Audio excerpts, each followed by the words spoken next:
Hello friends, எல்லாரும் எப்படி இருக்கீங்க? நான் உங்கள் விஜி. இன்றைக்கி நான் உங்களுக்கு சூப்பரான ஒரு பொரியலுங்க. பொன்னாங்கண்ணி கீரை பொரியல். பொன்னாங்கண்ணி கீரை உடம்புக்கு அவ்வளோ நல்லது. இது நம்ம வாரத்தில் ஒரு வாட்டி ஆவது நம்ம உணவில் சேர்த்துக்கணும். ஏன்னா கண்ணுக்கு அவ்வளோ நல்லது.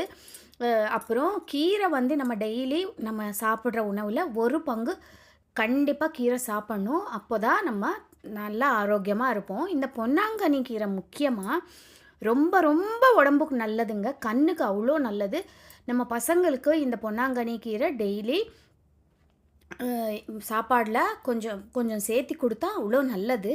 இது நீங்கள் இப்போ தான் என் சேனல் ஃபஸ்ட் பார்க்குறீங்கன்னா கண்டிப்பாக என் சேனலுக்கு சப்ஸ்கிரைப் பண்ணிக்கோங்க, சப்போர்ட் பண்ணுங்கள். பொன்னாங்கண்ணி கீரை பாருங்கள் பச்சை பச்சைன்னு எப்படி இருக்குன்னு. இது நான் நல்லா கிள்ளிட்டு இதெல்லாம் காம்பெல்லாம் எடுத்துகிட்டு நல்லா தண்ணியில் உப்பு தண்ணியில் ஒரு 5 நிமிஷம் ஊற வச்சுட்டேன்.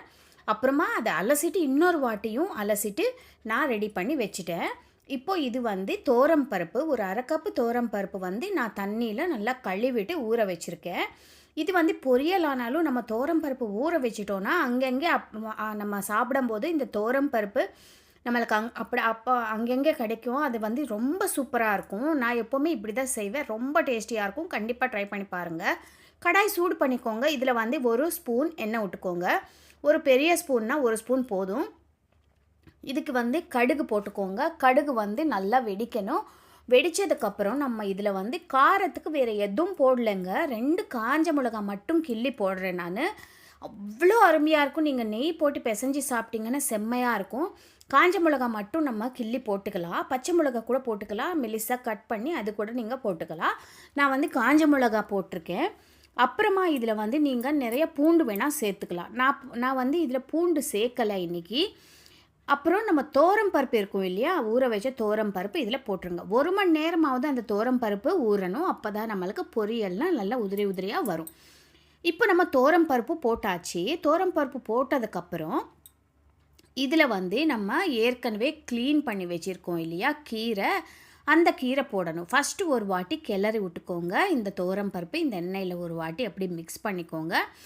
அப்புறமா நம்ம க்ளீன் பண்ணி வச்சுருக்கிற பொன்னாங்கண்ணி கீரை ஃபுல்லாக நான் ஒரு பெரிய கட்டு பொன்னாங்கண்ணி கீரை எடுத்திருக்கேங்க. இது 4 பேருக்கு தான் கரெக்டாக இருக்கும். நாங்கள் 4 பேருக்கு ஒரு பிடி பொன்னாங்கண்ணி கீரை பொரியல் வந்தது. ஒருவேளை நீங்கள் நிறைய பேராக இருக்கீங்கன்னா 2 கட்டாக எடுத்துக்கோங்க. 1 கப்பு தோரம் பருப்பு ஊற வச்சுக்கோங்க.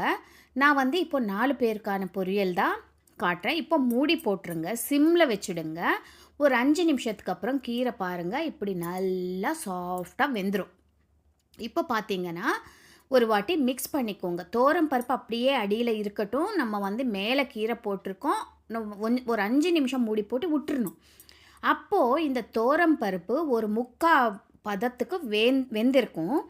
அவ்வளோதான் நம்மளுக்கு வேகணும். ரொம்ப வெந்துடுச்சின்னா நல்லா இருக்காது. ஒரு 3/4 பதத்துக்கு வெந்துடுச்சின்னா நம்மளுக்கு அங்கங்கே அந்த தோரம் பருப்பு அப்படி நல்லா கடிப்படும், நல்லாயிருக்கும்.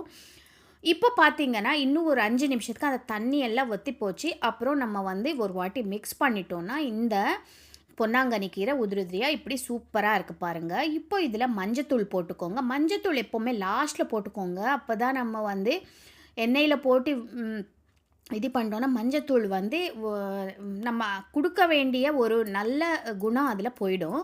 இப்போ நம்ம உப்பும் போட்டுக்கலாம். உப்பு போட்டுட்டு மஞ்சத்தூளும் போட்டு ஒரு வாட்டி மிக்ஸ் பண்ணிக்கோங்க. மிக்ஸ் பண்ணிவிட்டு ஒரு 2 நிமிஷம் விட்டுருங்க. 2 நிமிஷத்தில் இந்த உப்பு நல்லா இந்த கீரைக்கு நல்லா அப்படி இதாகும்.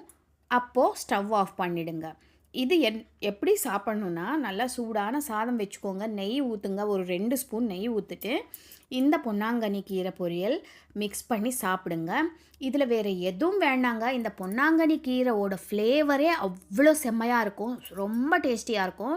நீங்கள் கண்டிப்பாக ட்ரை பண்ணி பாருங்கள். உங்கள் எல்லாருக்கும் ரொம்ப பிடிக்கும். அடுத்த வீடியோவில் சந்திக்கிறேன். உங்கள் விஜி.